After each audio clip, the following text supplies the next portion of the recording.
नमस्कार मित्रों, अस्तित्व की यात्रा में आपका स्वागत है। यह मेरी आत्मकथा है जिसकी 8 कड़ियाँ पूरी हो चुकी हैं। पिछले कुछ दिनों से साधना में गुरुदेव की तरफ से मुझे बहुत कुछ नई दिशाएं मिल रही थी। पिछली 4-5 मुलाकातों में जब मैं गुरुदेव के साथ भोजन करता था तो मैं ये देखता था कि जब वो भोजन मेरे सामने बैठ के कर रहे होते थे तो मैं देखता था कि उनके कुर्ते के ऊपर आंसुओं से तर बतर पूरा कुर्ता उनका गीला हो जाता था और उनको चेहरा जो था, मुखमंडल एक विशेष आभा से प्रकाशित होता था। मैं 10-15 मिनट खाने के दौरान उनको देखता रहता और आंसुओं की उनकी झड़ी लगी रहती थी। 4-5 बार से ये लगातार हो रहा था। जब भी मैं 1 महीने के अंतराल पर जाता, 20 दिन के बाद जाता, जब 5वीं बार ऐसा हो रहा था तो खाना खाते आज गुरुदेव से पूछूंगा कि ये आंसुओं का कारण क्या है और आप कौन सी दुनिया में इस समय होते हैं जब भोजन कर रहे होते हैं। मैंने प्रिया भोजन करने के बाद मैं अपने स्वर को कंठ तक लाता लेकिन नहीं ला पाया। थोड़ी देर बाद गुरुजी ने कहा कि देखो बेटा, जो प्रश्न तुम पूछना चाह रहे हो इसका जवाब आपको 20-25 साल के बाद आपको स्वयं मिलेगा। 25-30 साधना के बाद गुरुदेव जी अपना शरीर छोड़ चुके थे।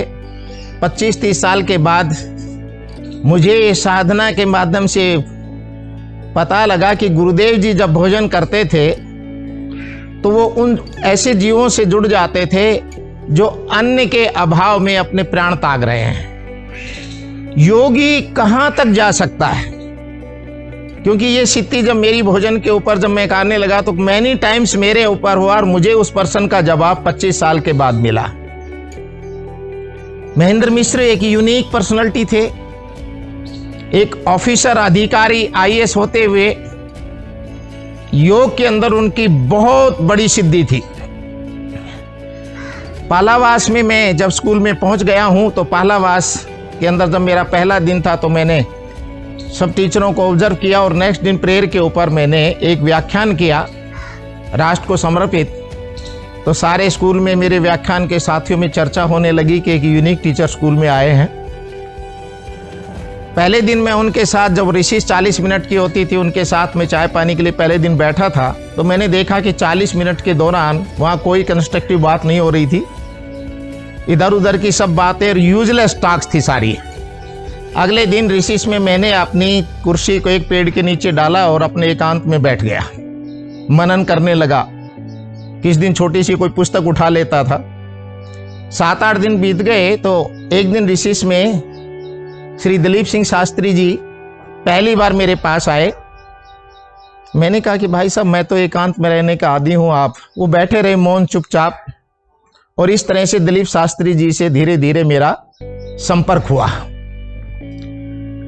कुछ दिनों के बाद स्कूल में एक पार्टी का आयोजन था। किसी टीचर्स का कोई ग्रेड वगैरह अपग्रेड हुए थे, उनको कुछ एरियर मिला था।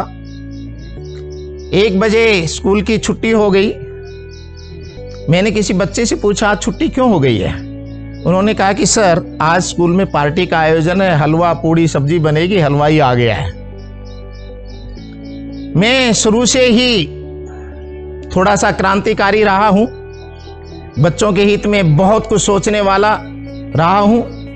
मैं थोड़ी देर में श्री प्रभाती लाल जी जो मुख्य अध्यापक थे उनके कक्ष में पहुंच गया। मैंने कहा सर 4 घंटे 600-700 बच्चों की क्लास हमने छुट्टी कर दी। 4 घंटे स्कूल अभी बाकी था।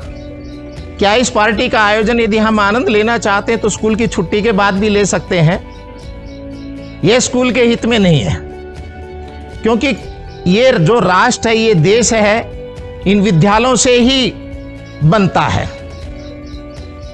भारत देश के जितने दार्शनिक, जितने वैज्ञानिक, जितने फिलोसफर, समाज सुधारक सब विद्यालयों ने पैदा किए हैं।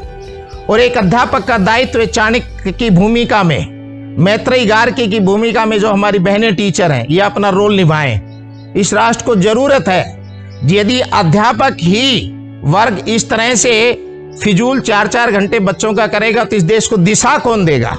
और ये कहकर मैं निकल गया। उन्होंने कहा कि आगे से मैं इस बात का ध्यान रखूंगा, आज तो जो कुछ हो गया। मैंने उस पार्टी का बहिष्कार किया और मैं खेतों में घूमने चला गया, क्योंकि उन लोगों ने मेरी कहाँ सुनी थी, तो मैं भी उनके कहाँ सुनने वाला था। मैं 3-4 घंटे खेतों के अंदर, दिसंबर का महीना था, दिसंबर जनवरी का एंड था, तो मैं खेतों में 3-4 घंटे घूम के आया। 3:50 के आसपास, 4 बजे छुट्टी हुई, तो मैंने सोचा कि इस समय पार्टी खत्म हो चुकी होगी, सब लोग अपना भोजन कर चुके हैं, घर जाने की तैयारी में। मैं ठीक 4 बजे पहुंचा, सब खाना वाना खा चुके थे और बेल बजी और सब अपने घर को प्रस्थान कर गए थे। क्योंकि अध्यापक स्कूल की रीढ़ की हड्डी है, संस्था की रीढ़ की हड्डी है। उसे जागना होगा, उसे अपने कर्तव्य को निभाना होगा। 20 फरवरी 1985 का दिन था, रामकृष्ण परमहंस का जन्म। रात को मैं साधना के बाद अपने कमरे में थोड़ा सा टहल रहा था और भावावेश में इतना अधिक अवस्था में चला गया कि कंचन कामनी धन से मुझे मुक्ति दिलाए ठाकुर जी। और मैंने अपने पर्स में देखा 10-10 के 2 नोट थे, नादान था।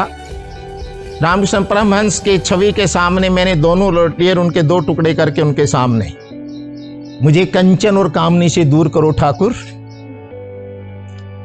रात को 12-1 बजे तक साधना करता रहा, लेट गया। सुबह मैं उठा, शांत था। स्कूल में 9 बजे by bus Rewari bus stand से पहलावास 18 किलोमीटर की दूरी मुझे तय करनी थी। मेरे पास 1 रुपया नहीं था। समर्पण क्या होता है? मैंने कहा, तुमने नोट फाड़े, तुम साधना में आए, सब कुछ तुमको समर्पित, ये स्कूल जाना भी तुमको समर्पित। मैं अपने यहां बैठा हुआ हूं, जो तुम्हारी इच्छा होगी वही होगा। ठीक 20 मिनट के बाद श्री दलीप सिंह शास्त्री मेरे कमरे में आए और कहो कि आज स्कूल नहीं चलना है। मैंने कहा कि स्कूल तो चलें, लेकिन बस का किराया नहीं है। उन्होंने कहा कि आप तैयार हो, किराए का प्रबंध हो जाएगा। मैंने उनसे वो कोई बात नहीं बताई और उनके साथ में स्कूल चला गया। यहां ये प्रश्न उठता है कि जब आप साधना में संपूर्ण रूप से समर्पित होते हैं, संपूर्ण रूप से आपकी हर सांस गुरु के प्रति समर्पित होती है, तो वो सर्वसत्ता शक्ति जो है वो आपकी मदद करती है।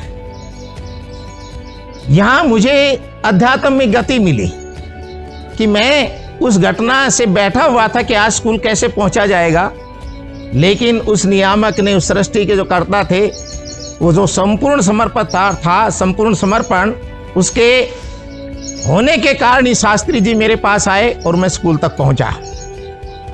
अगले दिन 2-3 दिन के बाद मैंने देखा तो सामने एक सफाई करने वाला कर्मचारी ने मेरे दरवाजा खटखटाया और कहने लगे कि सर जी, हमको चाय पिलाएं। मैंने अपने बॉक्स में चारों तरफ घुमा के ढूंढने का प्रयास किया तो 1-1 रुपए के केवल 4 सिक्के मेरे पास उस समय मौजूद थे और मेरे पास कुछ नहीं था। 4 में से 2 रुपये मैंने उसको दे दिए कि जाओ चाय बिस्किट से अपना नाश्ता करो। मैं अपने स्वभाव से जो मेरी प्रकृति है, मैं उससे बंधा हुआ हूं। धन सैंडली मिलती थी, कुछ बच्चों में गरीब में चला जाता था, कोई नंगा मिलता अपनी चप्पल उठा के उसको दे देता था। तो अभाव जो था मेरी प्रकृति के कारण मुझ पर रहता था, हावी रहता था, क्योंकि मैं अपनी प्रकृति को तो बदलता नहीं था। कुछ दिनों के बाद जब मैं गुरुदेव के पास पहुंचा, 1.5-2 घंटे वहां बिताए, तो चलते समय गुरुजी ने वो 10-10 के 2 नए नोट मेरी जेब में डाले और कहा कि बेटा, माँ का सत्कार करो, संसार की सेवा माँ से ही होती है। माँ को सर पर नहीं बैठाओ, माँ को आसन दो, माँ की सेवा करो, और सारा जगत और सारा सेवा माँ के द्वारा ही होता है। लक्ष्मी का अपना स्थान है, यह सृष्टि की सेवा लक्ष्मी के द्वारा होती है, इसलिए इसका आदर करो। वो दिन है, आज का दिन है। लक्ष्मी माँ का मैं स्वागत करता हूँ, लक्ष्मी माँ को मैं आसन डाल के पूजा करता हूँ, और लक्ष्मी माँ ही जीवों की सेवा करती है। जीवन में यदि आपको आगे जाना है तो आपके अपने जीवन के जो मर्म हैं उनको एक दिशा देनी होगी, और हर सांस में जो आपका लक्ष्य है उस पर चलना होगा। और जब आप उस तरफ बढ़ेंगे तो दैवीय शक्ति आपका मदद करेगी। जय हिंद, जय भारत।